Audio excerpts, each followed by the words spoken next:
अपने पेरेंट्स के गुजर जाने के बाद रूबी और उसका ब्रदर ये अपने नेबर के पास रहने के लिए चले जाते हैं, पर नेबर का इन बच्चों को लेकर कुछ अलग ही प्लान था। हेलो फ्रेंड्स, आज मैं आपको द ग्लास डोर, एक हॉलीवुड मिस्ट्री मूवी एक्सप्लेन करने वाला हूँ। इसके ट्विस्ट एंड टर्न्स आपको हमेशा आपकी सीट के एज पर रखेंगे, तो अंत तक इस वीडियो को जरूर देखिएगा। अगर आपको वीडियो अच्छा लगता है तो प्लीज इसे लाइक और कमेंट जरूर कर दीजिए। अब बिना किसी देरी के एक्सप्लेनेशन स्टार्ट करते हैं। मूवी स्टार्ट होती है और हम हमारी मेन कैरेक्टर रूबी को अपने फ्रेंड्स के साथ देखते हैं। आज उसके पेरेंट्स बाहर गए थे तो वो भी अपने फ्रेंड्स के साथ मूवी देखने के लिए चली गई थी। अगली सुबह उसके पेरेंट्स इस पर डिस्कस करते हैं। रूबी एक्चुअल में बहुत ही लेट घर पर आई थी, जो गलत था।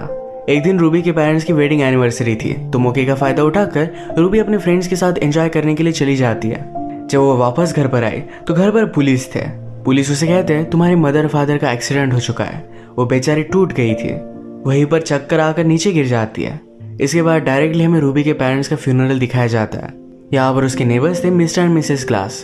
इन्होंने रूबी के पेरेंट्स के लिए बहुत अच्छी बातें कही है। फ्यूनरल खत्म हो जाने के बाद रूबी का मामा उसके पास आया, पर रूबी ने पूरी लाइफ में कभी भी उसे देखा नहीं था। मामा रूबी से कहता है कि अगर तुम्हें किसी भी चीज की जरूरत पड़े तो मैं तुम्हें हेल्प करने के लिए रेडी हूँ। रूबी उसे कहती है तुम इतने साल कहाँ थे, मदर और तुमने अपनी रिलेशनशिप को मेंटेन नहीं रखा था। उसका मामा उसे समझाता है कभी कभी ब्रदर और सिस्टर में चीज हो सकती है। मैंने हमेशा सोचा था कि जब मुझे टाइम मिलेगा तो तुम सबके पास में आऊंगा, तुम्हारे साथ टाइम स्पेंड करूंगा, पर ये कभी मिला ही नहीं। आज उसे पछतावा है तो फ्यूचर में रूबी के लिए कुछ करना चाहता है। रूबी भी इसके लिए हाँ कहती है। इसके बाद रूबी के घर पर उसका लॉयर है। वो कहता है तुम्हारी मदर के एक इंश्योरेंस था, फादर के पैसे थे, तो इस वजह से पूरी लाइफ में तुम्हें कुछ भी करने की जरूरत नहीं पड़ेगी। अब तक रूबी एक टीनेजर है तो उसे पेरेंट्स की जरूरत पड़ेगी, तो उसी के पेरेंट्स की विल के अकॉर्डिंग उसके नेबर उनका ख्याल रखने वाले हैं। नेबर यहाँ पर पहुंचे जिनका नाम है टेरी और उनकी वाइफ का नाम एरिन। टेरी रूबी को सहारा देता है।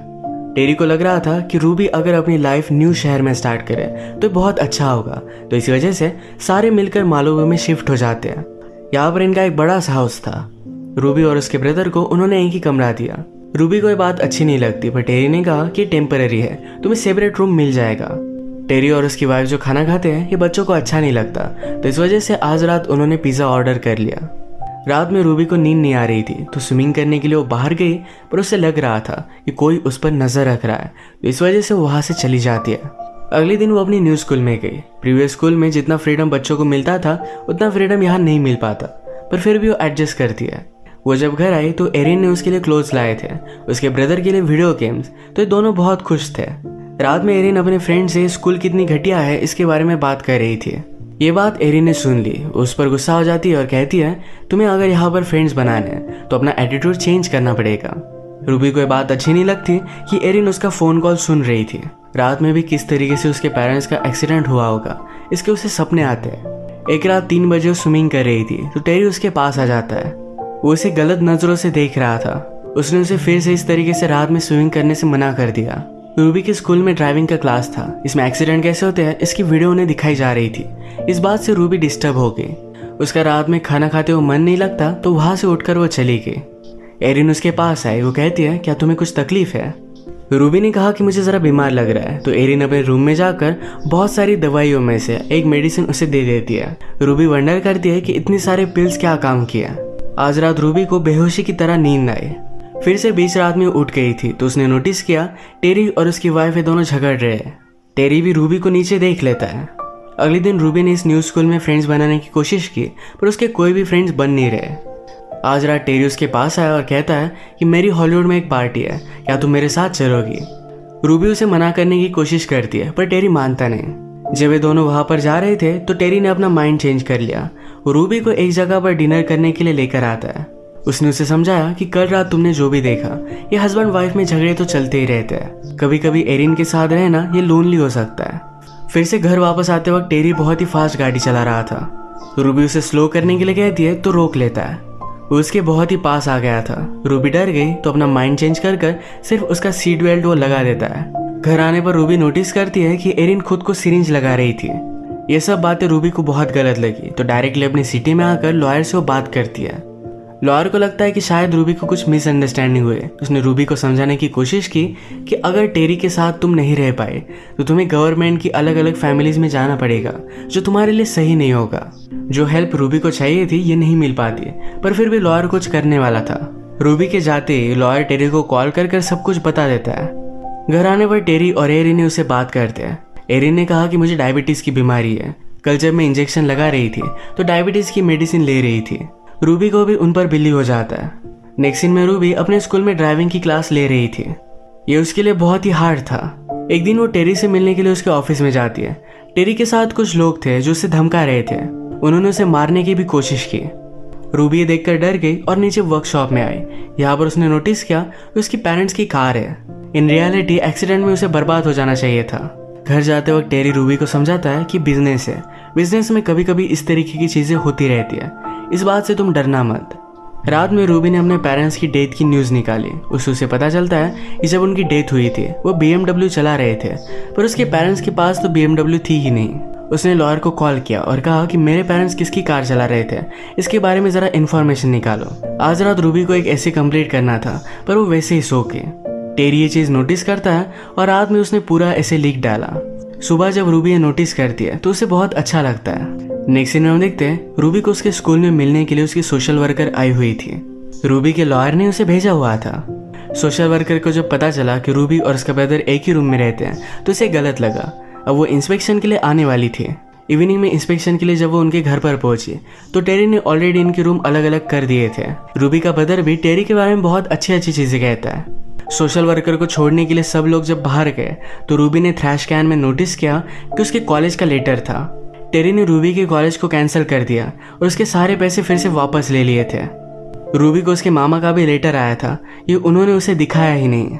ये सब बातें रूबी को बहुत ही सस्पिशियस लगी। रात में ईमेल से अपने लॉयर को कांटेक्ट करने की वो कोशिश करती है, पर टेरी ने उसका अकाउंट बंद करवा दिया था। रूबी नोटिस करती है कि टेरी जरा डिस्टर्ब है और फोन पर बात कर रहा है, तो वो नीचे आके उसकी सारी कन्वर्सेशन सुन रही थी। टेरी फोन पर बता रहा था कि मैं आपके सारे पैसे वापस कर दूंगा। एक्चुअल में मेरा एक बिजनेस पार्टनर था, उसने मुझे धोखा दिया, पर अब मेरे पास बहुत सारे पैसे हैं, मैं थोड़े थोड़े कर कर आपके सारे पैसे दे दूंगा। अभी मैं $30,000 भेज रहा हूँ। ये वही $30,000 थे जो रूबी के कॉलेज से वापस आए थे, यानी कि वो सारे पैसे उसी से लूट रहा है। अगले दिन रूबी को उसके लॉयर का स्कूल में कॉल आया। उसने कहा कि जो गाड़ी तुम्हारे पेरेंट्स चला रहे थे ये एक्चुअल में टेरी की थी। अब रूबी का सारा शक टेरी पर ही था। टेरी ने रूबी का जो ऐसे लिखा था ये भी कॉपी कर कर लिखा था। ये बात स्कूल में पकड़ी जाती है। इसके पीछे भी टेरी ही था। अब रूबी को पता था कि वो डेंजर में है, इस घर में वो नहीं रह सकती। बीच रात छुपके से जाकर टेरी की गाड़ी वो चोरी कर लेती है। अपने ब्रदर को उसने उठाया और गाड़ी में बैठ गई। उसे सही से चलानी आती नहीं थी, पर फिर भी वो वहां से निकल गई। नीचे गाड़ी का आवाज सुनकर टेरी भी जग जाता है। वो उनका पीछा करने लग गया। रूबी को एक चेक पोस्ट पर पुलिस ने रोक लिया। तभी वहां पर टेरी आ गया और इन दोनों को घर लेकर जाता है। रूबी टेरी से कहती है तुमने मेरे पेरेंट्स को मार दिया। टेरी कहता है कि ऐसा कुछ भी नहीं हुआ था, उनकी एनिवर्सरी थी तो इस वजह से सिर्फ मैंने एक अच्छी कार उन्हें दे दी थी। रूबी अब उसके साथ नहीं रहना चाहती थी। वो यहाँ से निकलने की बहुत कोशिश करती है, पर घर पर आने के बाद एरिन ने उसे सिरिंज लगाकर बेहोश कर दिया।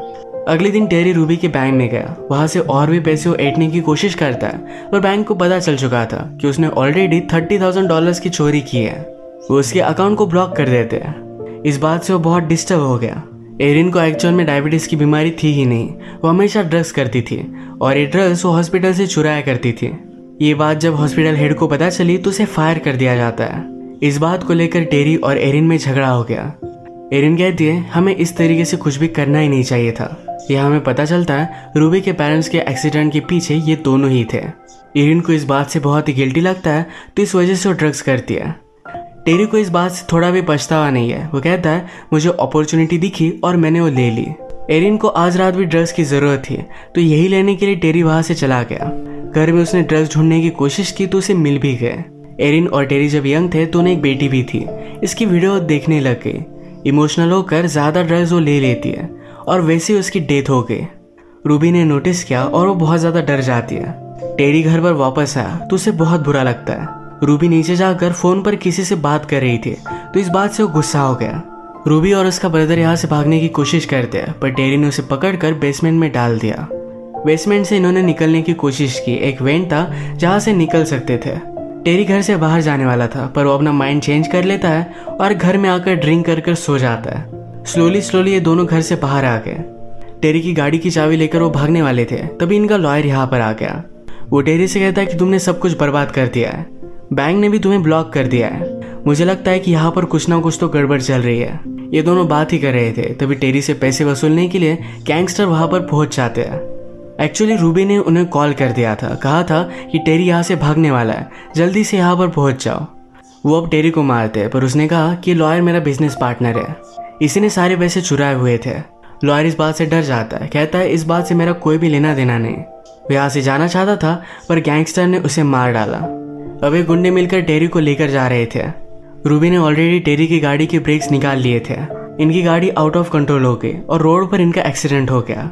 रूबी और टेरी रास्ते से जा रहे थे तो एक पुलिस उन्हें हेल्प करता है। आगे चलकर पुलिस ने देखा कि यहाँ पर एक्सीडेंट हुआ है। वो नीचे जाकर देखता है तो टेरी अब भी जिंदा था। उसने पुलिस को ही मार डाला। पुलिस की गन लेकर वो ऊपर आ गया। वो रूबी को देखकर मारने वाला था। रूबी डर गई, जल्दी से ड्राइविंग सीट पर आ जाती है। उसने गाड़ी से टेरी को कुचल दिया। अब मूवी के लास्ट सीन में हम देखते हैं कि रूबी और उसके ब्रदर के साथ उसका मामा था। अब वही उनका ख्याल रखने वाला है। इसी के साथ ये मूवी एंड हो जाती है। अगर आपको वीडियो अच्छा लगा तो प्लीज़ इसे लाइक कर दीजिएगा। मैं बहुत सारी मूवीज़ लेकर आता रहता हूँ, तो प्लीज़ इस चैनल को सब्सक्राइब कर दीजिए और बेल नोटिफिकेशन आइकन दबाना मत भूलिएगा। हम फिर से मिलेंगे और एक नई मूवी के साथ। तब तक के लिए थैंक यू और आप अपने आप का ख्याल रखिए।